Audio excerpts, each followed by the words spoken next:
दोस्तों, जैसा कि आप सभी जानते हैं, अमेरिकी सेना के अफगानिस्तान से वापस चले जाने के बाद तालिबान ने पूरे अफगान में कोहराम मचा कर रखा है।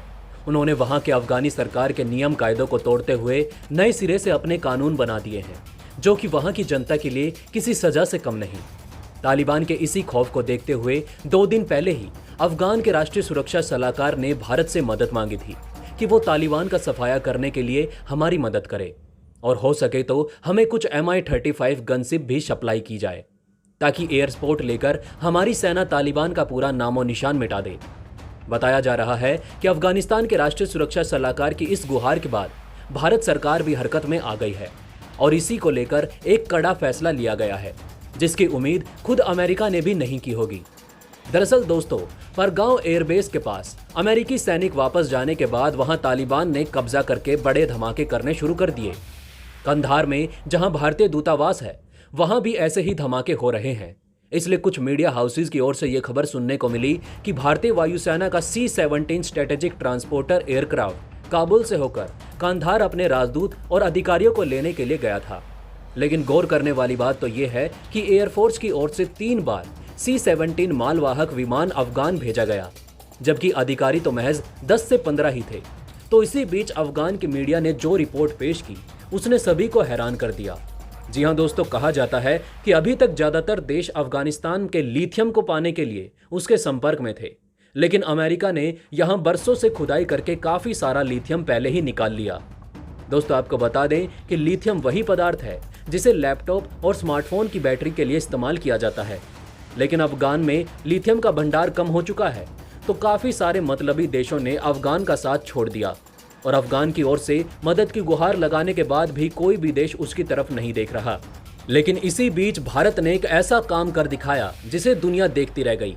दरअसल इंडियन डिफेंस न्यूज वेबसाइट की ओर से कहा गया कि इंडियन एयरफोर्स ने जिस C-17 ट्रांसपोर्टर विमान को 3 बार अफगानिस्तान में रवाना किया था, उसमें अधिकारियों की बजाय 40 टन हथियार लादे गए थे।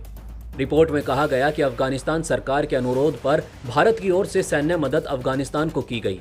इन हथियारों में गोला बारूद, 120 mm के मोटार शेल, छोटे रॉकेट लॉन्चर, ग्रेनेड लॉन्चर और कुछ बंदूकें शामिल थी, जिसकी इस वक्त अफगानिस्तान सरकार को सबसे ज्यादा जरूरत है और उसकी सेना को भी।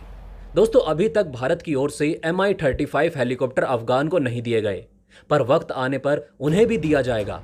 भारत के इस कदम से खुद अमेरिका हैरान है कि जो मदद उसे करनी चाहिए थी वो भारत ने कर दिखाई। वैसे दोस्तों, क्या तालिबान का सफाया करने के लिए भारत ने अपनी गनशिप भी अफगान को देनी चाहिए या फिर नहीं? हमें कमेंट करके अपनी राय जरूर बताइएगा। तो वहीं दोस्तों, भारत ने एक और ऐसा कारनामा कर दिखाया है जिसकी वजह से अमेरिका का अहंकार मिट्टी में मिल चुका है। जी हां दोस्तों, भारत ने धरती की सबसे मुश्किल टेक्नोलॉजी में से एक न सिर्फ बना ली, बल्कि उसका सफल परीक्षण भी कर लिया है। और यकीन मानिए, जितनी आसानी से मैंने आपको ये बताया है, इस हथियार को तैयार करने में इससे 1000 गुना ज्यादा मुश्किलें हमारे वैज्ञानिकों को आई हैं। ऐसा नहीं है कि उन्होंने इस टेक्नोलॉजी को बना लिया और सफल परीक्षण कर लिया। दोस्तों, उन्होंने फेलियर भी देखा, नाकामयाबी भी देखी, लेकिन उन्होंने हार नहीं मानी। वो भारत और भारतवासियों की सुरक्षा के लिए दिन रात लगे रहे और आखिरकार उन्हें कामयाबी हाथ लग गई। वही बात करें अगर 2 ऐसे देश जिनका घमंड चकनाचूर होने जा रहा है, वो है रूस और अमेरिका। साथ ही साथ दोस्तों, वे यूरोपियन देश भी इसमें शामिल हैं, जो अपने आप में ये मानते थे कि जो प्राइम टेक्नोलॉजी होती है, जो बहुत ही मुश्किल टेक्नोलॉजी होती है, उसे हम ही तैयार कर सकते हैं। हमारे अलावा इस दुनिया में कोई इसे बना नहीं सकता। ऐसे में उनका अहंकार भी टूटना जरूरी था, जो भारत ने तोड़ दिया है। तो चलिए दोस्तों, जान लेते हैं भारत के खतरनाक टेक्नोलॉजी के बारे में। दरअसल दोस्तों, सभी लोग जानते हैं कि जो मिसाइल होती है वो कितनी खतरनाक होती है और उन्हें मारकर गिराना कितना मुश्किल काम होता है। और इन्हें मारकर गिराने के लिए जो काम करते हैं वो होते हैं डिफेंस सिस्टम। और आपको बता दें कि अगर कोई भी देश किसी भी देश को हराना चाहता है, तो उसे सबसे पहले उसके डिफेंस सिस्टम को तोड़ना होता है। और अगर आपने एक देश के डिफेंस सिस्टम को एक बार जो तोड़ लिया, तो आधा युद्ध आप वहीं पर खत्म कर देंगे, क्योंकि उसके बाद आपके लड़ाकू विमानों को रोकने के लिए कोई भी मौजूद नहीं होगा। आप इतनी भारी बमबारी कर सकते हैं कि दुश्मन के पैर उखड़ जाएंगे।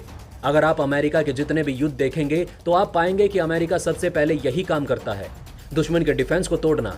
ऐसे में भारत एक ऐसे हथियार पर काम कर रहा था जो चीन और पाकिस्तान दोनों के डिफेंस को चकनाचूर कर सके, और भारत को अब आखिरकार इसमें एक बड़ी कामयाबी हाथ लग चुकी है। दोस्तों, भारत ने रुद्रम 2 मिसाइल का सफल परीक्षण कर लिया है। और ये परीक्षण रुद्रम के कैप्टिव लॉन्च सिस्टम का था और इसे सुखोई 30 लड़ाकू विमान से लॉन्च किया गया था। और ये देखा गया कि जितने भी क्वालिटी पैरामीटर्स हैं रुद्रम 2 उन सभी पर खरा उतरा है और अब जल्द ही इसका एक फायर टेस्ट भी किया जाएगा। लेकिन अब आप ये सोच रहे होंगे कि जो डिफेंस सिस्टम होता है वो मिसाइलों को मार गिराता है, तो ये कैसी मिसाइल है जो डिफेंस सिस्टम को ही मार गिराएगी? क्या कोई दूसरा डिफेंस सिस्टम इसे मार नहीं सकता? तो दोस्तों आपको बता दें कि इसका काम करने का तरीका थोड़ा अलग है। ये एक एंटी रेडिएशन मिसाइल है, यानी कि दुनिया के जितने भी डिफेंस सिस्टम हैं, चाहे S-400 हो, थार हो, पैट्रियोट हो या फिर आयरन डोम ही क्यों ना हो, सभी के में रडार मौजूद होते हैं और ये रडार रेडिएशन एमिट करता है, यानी कि इसमें रेडिएशन की मौजूदगी होती है।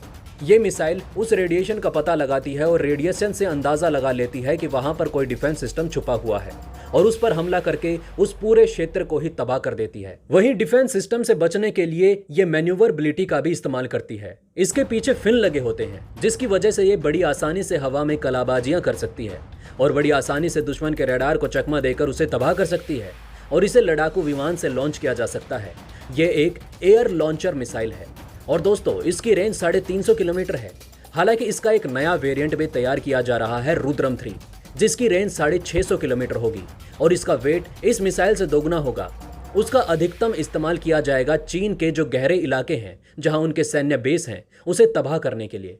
हालांकि दोस्तों आपको बता दें कि भारत द्वारा इस मिसाइल का परीक्षण करते ही दुनिया के स्पेशल क्लब में शामिल हो चुका है, क्योंकि ऐसे बहुत ही कम देश हैं जिनके पास आज की तारीख में एंटी रेडिएशन मिसाइल मौजूद है, क्योंकि एंटी रेडिएशन मिसाइल की जो टेक्नोलॉजी होती है वो बहुत कॉम्प्लेक्स होती है और दोस्तों एक छोटी सी गलती पूरी मिसाइल को बर्बाद कर सकती है।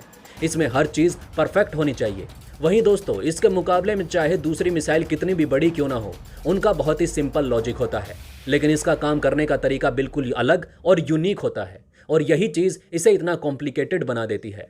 हालांकि दोस्तों ऐसा भी नहीं है कि इसे सिर्फ सुखोई विमान से ही लॉन्च किया जा सकता है। बताया गया है कि आने वाले समय में भारत का तेजस लड़ाकू विमान भी इसे लॉन्च कर सकेगा, जैसे ही ये भारतीय वायुसेना में शामिल होगी। हालांकि दोस्तों भारत की इस उपलब्धि पर आपकी क्या राय है, आपका क्या कहना है, हमें कमेंट करके अपनी राय जरूर बताइएगा। इसी के साथ मैं मिलता हूं आपसे ऐसे ही किसी अगली वीडियो में। तब तक के लिए हमारे चैनल पर बने रहें। धन्यवाद।